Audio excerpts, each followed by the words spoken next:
Hello, everybody, and welcome to today's episode of RISEUP Voices from the Frontlines. And today we are doing an interview with a powerful musician, uh, nonprofit leader, and amazing friend, Scotti Fraser. And I cannot wait to share with you everything that he and his organization have going on. And give us just a second. I'll get him right to the stage. Hello, hello. How are you doing, my friend? So good to be here. Apparently, I'm stumbling over my words today. Not enough coffee. Coffee. Gotta have more. Right? So you have so much going on. I don't even know where to start. So we're going to back up and we're going to start with the part that most people don't talk about. Who was little Scotti and what did you want to be when you grow up? And did your life trajectory happen the way that you dreamed of and expected? Okay, well, little Scotti, that is a long time ago. I grew up on the West Coast in the San Francisco area, and grew up out of basically a broken home. And I was kind of had that one parent family, and saw dad on the weekends and that kind of thing. And I had a lot of hardships in the upbringing in the early years. Got knocked around quite a bit, and it really affected me in a way that I wanted to be good to people, good to my kids and all that when I grew up. I always had music through all those hardships and that hardship family dynamic. And I started out playing music at a very young age and started playing in bands and trying to hone my craft and all that. And it was really in a way to find my space, find my voice, and find an escape from the hardships of my life, my young life at that age. And music was definitely was an avenue for that, where I could express myself. And I couldn't always, young people, many people can't always get their thoughts out through words, but so many of us can through a song. So music was an awesome avenue of that for me. Right.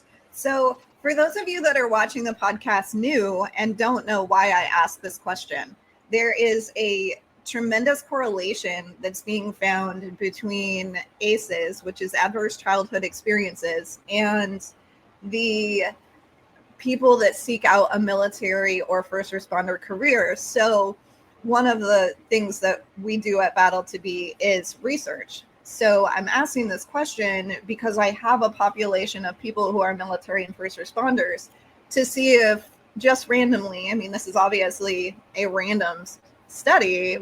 If I ask everyone and just note down, what are we finding? Is this correlation as strong as we think it is? Then we'll have evidence to suggest that those of us with really troubled childhoods tend towards first responder helping professions, these high stress working environments. And there does appear to be a really strong correlation there. So I'm not just asking about childhood to start a conversation that, an awkward conversation. There's actually a method always behind the madness here. So, Scotti, you're talking about this tremendous, powerful access point of music. And that is really what the nonprofit that you've created, what your entire life is wrapped around now, is using this as an access point to not only heal yourself, but to help heal others. Can you tell us a little bit about that journey of using music for yourself and then adapting that to using music to reach out and access others? Well, I must say, leading into that, it's really fascinating that you say how there's a lead in of people like myself that have had adverse childhoods into the military, because in addition to music, I ended up in the military, I ended up in the Marine Corps. And I definitely, just to give you a side note, I definitely found that that family structure that I was looking for. I found that in the military, and that brotherhood, sisterhood, and all that is still very vibrant in my life nowadays. You know, I found that wherever we were in the Marine Corps, and the Marine Corps can be a very challenging lifestyle, especially the Marine Corps infantry. I'm not taking anything away from any of the other branches that I'm so honored to be connected to. But in the Marine Corps, times were so hard, and I always seemed to find a way to come across a guitar. And as we mentioned earlier in the green room, you know, we all have our voices, and music was always a refuge for us in hard times. I do remember being in some very challenging training and finding that guitar and breaking out that guitar and just going into song, and the guys all, you know, leaning into the song and everyone singing their part. And I played a little guitar in the Middle East, in the Iraq, Kuwait area to motivate my brothers through hard times. I was able to play guitar in Guantanamo when I was there to motivate my brothers through some very hard situations. But the nexus of it is you're absolutely right that through these hardships, music has always been an avenue and, like I say, a refuge to to move from those hardships into something more positive. And your music is, I've been following you for a long time, even before I knew you. And Scotti's music in public, what he puts out in public and for you guys to consume, has a really unique but very 80s vibe edginess to it that you don't see very often. So it's got that deep passion, but it's also got that like biker grindy kind of edge to it. So it speaks to both parts of our humanity. It speaks to the loving, tender parts of us, and it speaks to that like dark, aggressive, like raw and real military personality side of things. So his music is a very unique, all-encompassing emotional experience, dare I say. And if you know, you know what that means. and if you don't, you definitely need to download some of his music and experience that for yourself. So tell us a little bit about your organization and your projects and what you have, your mission and your passion and purpose. All of it's related. Yeah, absolutely. So I write these songs to segue into it. I write these songs. It's original music. I've got an album out now on all things streaming, Spotify, Apple, Amazon, all those good things. And then a new record called American Made that I just released. And what I try to do with my music, just what you said, is to say something a little bit more. It's such an incredible platform, and I've been given this incredible stage to stand on, and this platform to stand in front of people. And I hope to look, we all are similar and we all have so much in common because we've all experienced some level, some form of trauma, hardship, suffering, broken hearts. At my shows, I like to think we're all the Broken Hearts Club. And I'm just trying to find my way back home from war, one song at a time. So I want to do something and say something a little bit more in the lyrics than, you know, just kind of an average fun party song or what have you. So I try and bring my experiences from my time in war, from my trauma that I experienced, and turn it into something positive for people. So with the help of my amazing wife, we started this organization called Sergeant Records. And what Sergeant Records does, you can find us at sergeantrecords.com. We are a record label, just starting out. We're a music production organization, and we put on musical events, as you've been to. And we try and do something is usually centered around a charity, one of our benefactors, like we'll do a diaper drive for struggling veteran families. We'll do toy drive for Christmas presents for struggling teen moms. And that's, really what we want to do with the music is to connect people and to serve people. We even have a resource page on our website where if people are looking for connections and help in certain areas, they can go to the resource page, click on one of the links and go to the website to find additional resources for help in various areas. Amazing. So what is your favorite song that you have out? Of myself? Yes. And I know that probably changes. What is your current favorite song? It changes quite a bit. One of my favorite songs is a song called Half the Way Home. And that is on the new record called American Made. Half the Way Home is a song I wrote from my personal experience of coming home from war, coming home broken and very different with conflicting emotions. It is the story of someone coming home from war and my story of when I looked at my beautiful wife in San Diego when I came home and I wrapped my arms around her. And I get emotional just thinking about it, but I basically had to look her in the eyes and say, can you wait for me? Because I'm not all the way home yet. And so many of us who go through traumas, especially like through war, are we left a part of ourselves there. That's one of my favorites. And the other of my favorite is really Never Surrender, which is the lead song off of my Do or Die album. And Never Surrender, I try and get the audience to sing that chorus with me. And the chorus says, I will never surrender on this life. And I try and make that song like a rally point where folks, if you say it enough, it kind of becomes a mantra and you start to maybe believe it enough. And I want people to really rally around that statement and really believe it, that I will never surrender on this life, no matter how hard things get. So those are two of my favorites. Let's go a little deeper into your personal experience. You served and you speak about your brothers with so much love, but there is an undertone of suffering there. So would you mind telling us a little bit about your story and your experience of having gone to war and having the experiences that you have, and then that like reintegration process and the struggles that come of that, whatever level you're open to speaking to? Okay. Well, yeah, thank you for your interest in that.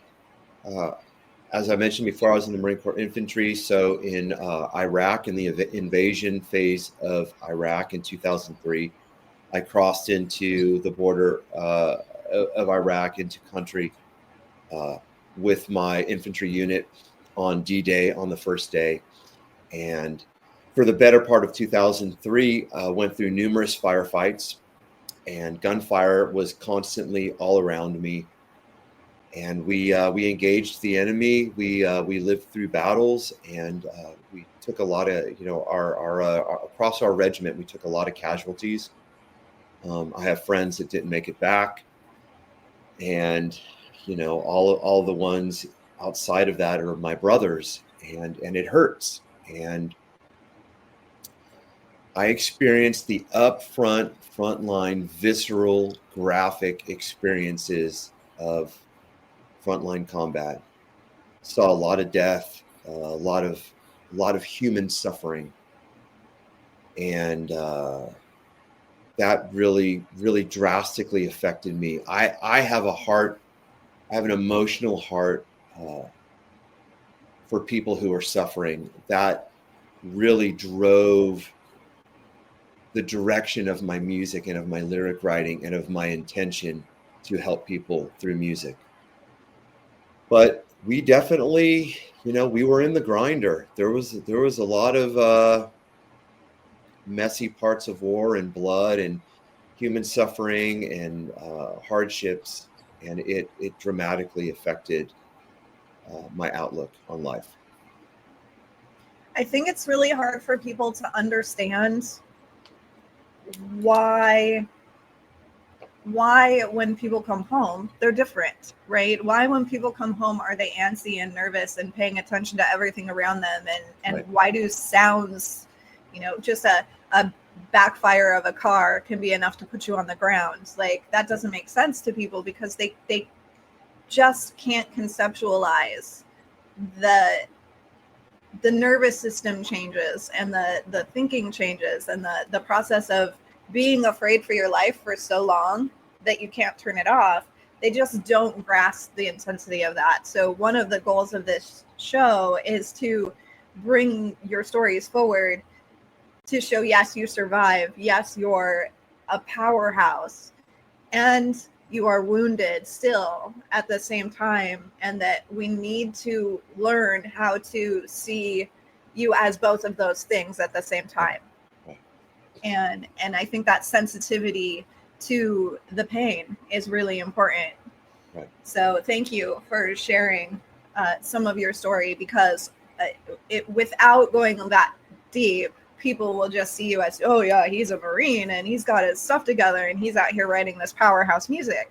But it's also really important that they see the effects, the underlying depth of that impact.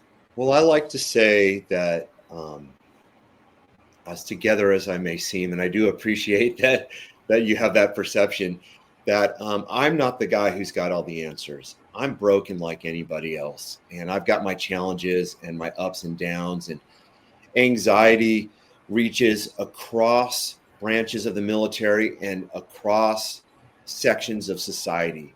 So I have a heart for anyone suffering through that. I know what that's like. For me, it was the visceral and graphic experiences of frontline combat. From somebody else, it may be some other trauma in their life. So while I'm a veteran focused on some veteran issues, I have a heart for all folks that are suffering through those things, from whatever those traumas and walks of life may have brought. Let me say also that it's interesting. I heard someone say recently about how it's challenging for a lot of veterans to, to flip the switch, to go from frontline combat to life and death in a blink of an eye, to come back to shopping at the grocery store, to being calm, to choosing different language and things like that.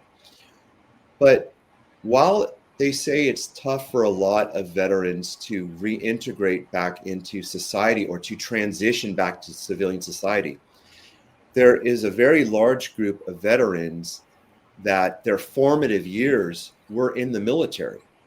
So they really weren't really part of that adult civilian society before they joined. They had the military as adults from 18 to 22 to 26, whatever. So integrating into society after war or service for a lot of veterans is a whole new thing. It's a whole new challenge.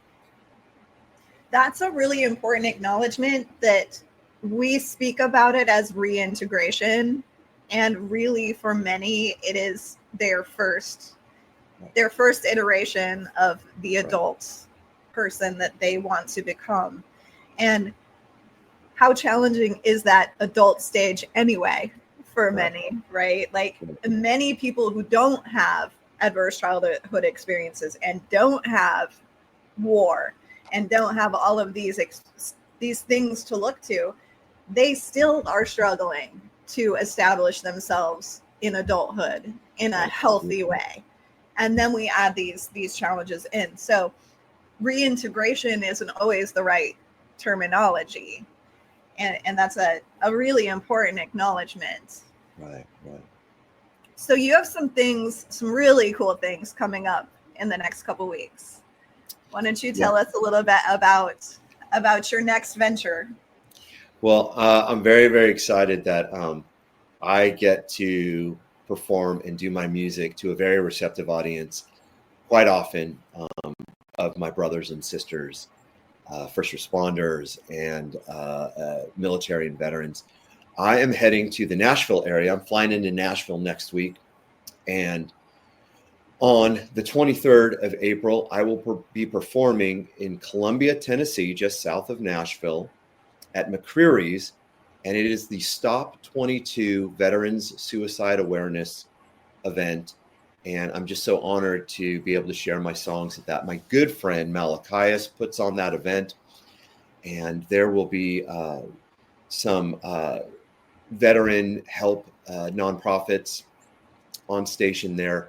And we're going to try to bring camaraderie and hope and positivity to folks and raise awareness for this. You know, they say it's 22 a day, but the numbers that I've been hearing is even more than that. And that's, I mean, even including my first responder brothers and sisters. You know, it's heartbreaking. It's heartbreaking just to lose people like that, people that have given so much and gone through that kind of hardship. And whatever, you know, has been done corporately in medicine to this point is not working. And we need to find some alternative ways to help folks. But the long and short of it is the veteran suicide epidemic. It's an epidemic, and we want to raise awareness for it and try and connect people to resources and find a way to give people some hope.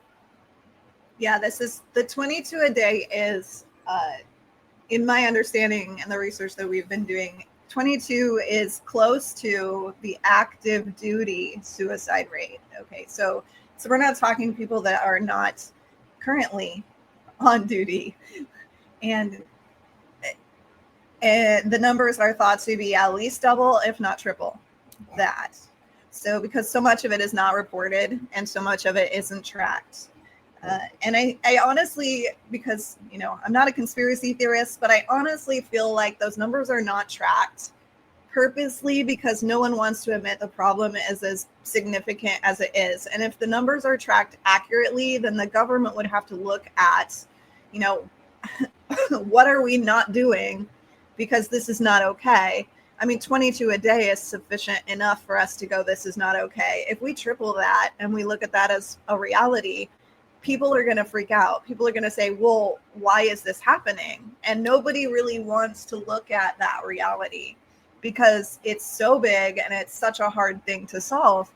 But we actually don't think it's really that hard of a thing to solve, right? If you address suicide from a preventative and protective standpoint, and we build resilience in recruits before we even start training them. If mental health and wellness and coping strategies are implemented in childhood all the way throughout developmental years, we're going to have people in high stress helping professions who are capable of handling the stress in healthy ways. And that's really what the tragedy is people who don't have the tools and resources to cope with the stress when the stress comes, not a year later when the stress shows up as PTSD, right? So there is logical and scientific evidence that shows we can combat this, we can stop this, but the investments and the changes that it would take from a structural standpoint in our education system and our recruitment systems and our training systems throughout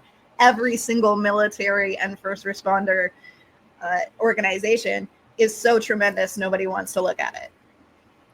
Yeah, you know, I mean, on that note, it's just, you know, I mean, absolutely fascinating what you're saying, and it's scary that you're saying how high the numbers could be. You know, they say that PTSD is a normal reaction to an abnormal environment. I think of a lot of, I'm in contact with a lot of my brothers I served with. I don't really know many of them that are not touched by PTSD, at least a little bit. But, you know, it's definitely something that, you know, those ways that we were trained to function and act in combat, they don't translate so well into civilian society.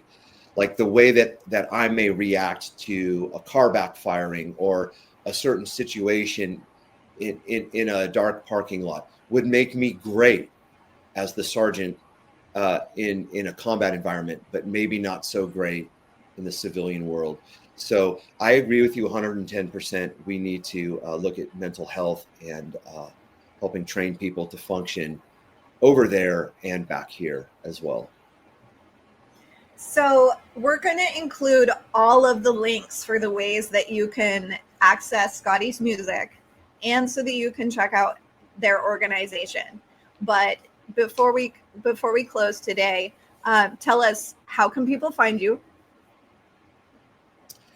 You can find me by, there's the spelling right behind me, Scotti with an I, Fraser with an S. It's kind of the little bit more of the tricky spelling on there. It's the Scottish spelling. And you can find me at scottifraser.com. There is a contact tab on that website that will go directly to my email. I respond to everybody who writes, no matter what. That website is full of everything from photos to official music videos to links to Spotify and my upcoming events, wherever they may be. Also, our organization, Sergeant Records, you can find that at sergeantrecords.com.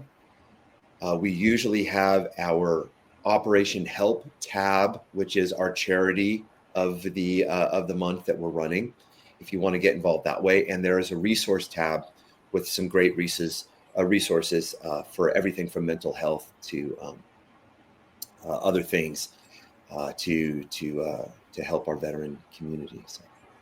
And can people get your access to your records on your website as well?